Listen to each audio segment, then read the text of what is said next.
The focus on just cash, the focus just on the material realm. Who is Andrew Tate? Because I was in Europe and I think I missed whatever it is that you're talking about. So give us a background there. Right, they're businessmen. That's what it's turned into in their trade. And a lot of them aren't preaching heresy. It's just this god-awful business. You know, it's the thing that they're making money on.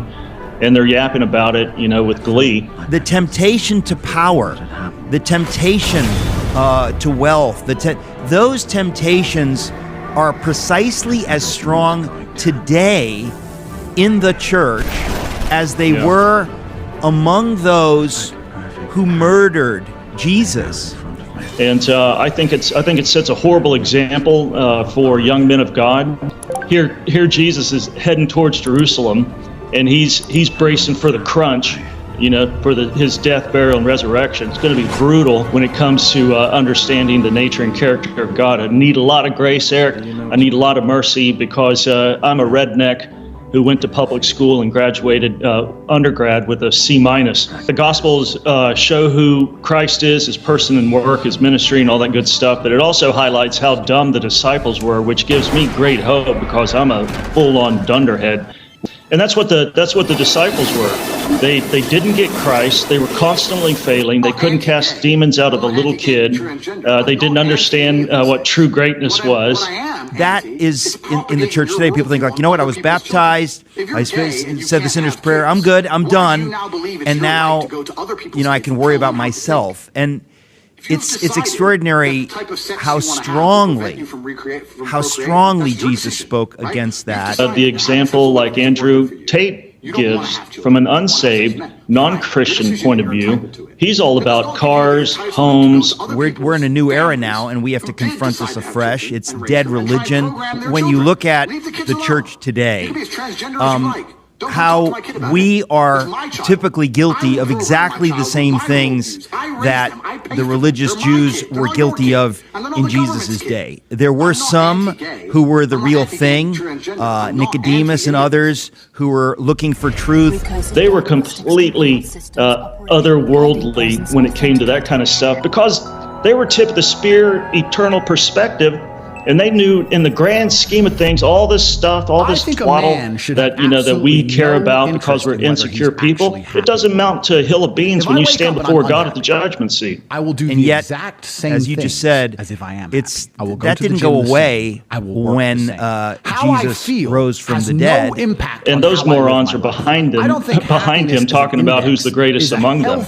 That's obvious. What's the difference between that kind of stuff, where it's power, where it's cash, where it's position? But as far as role modeling concerned, if you're a young man, and Andrew, especially if you're a Christian young man, and Andrew Tate's your role model, I think it's ill-placed for young men. Yes, we need to prosper. Yes, we need to get off our butts. Yes, laziness is a curse. But at the end of the day, the eternal verities that Christ focused on and the true points of greatness that Jesus said, it's completely absent from what Andrew Tate said. And I'm not picking on him. I hope the guy, gets his life right once he climbs out of the Romanian jail. And he told them, it's like, hey man, you really want to be great, John, James, Peter, rest of the boys? Then here's what you do. You seek to be last in the group. You humble yourself. You prefer others, more than you prefer, special spa treatment for the boys. Was that whole, that reach, that spiritual phony reach for greatness and grandeur. You need to have your head examined. Why would we think we would be different? Just as they were full of pride, thinking we're it. Like we're not just the chosen people. We're the chosen among the chosen people. We're it. And that's what Jesus jackhammered out of his disciples.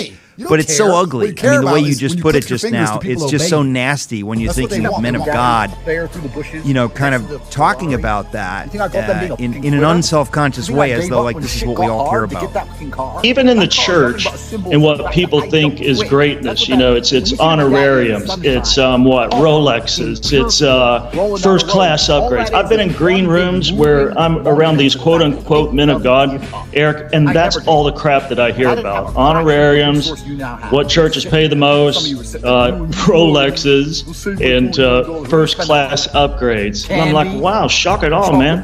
This must be what it's like to hang out with Jesus and John the Baptist.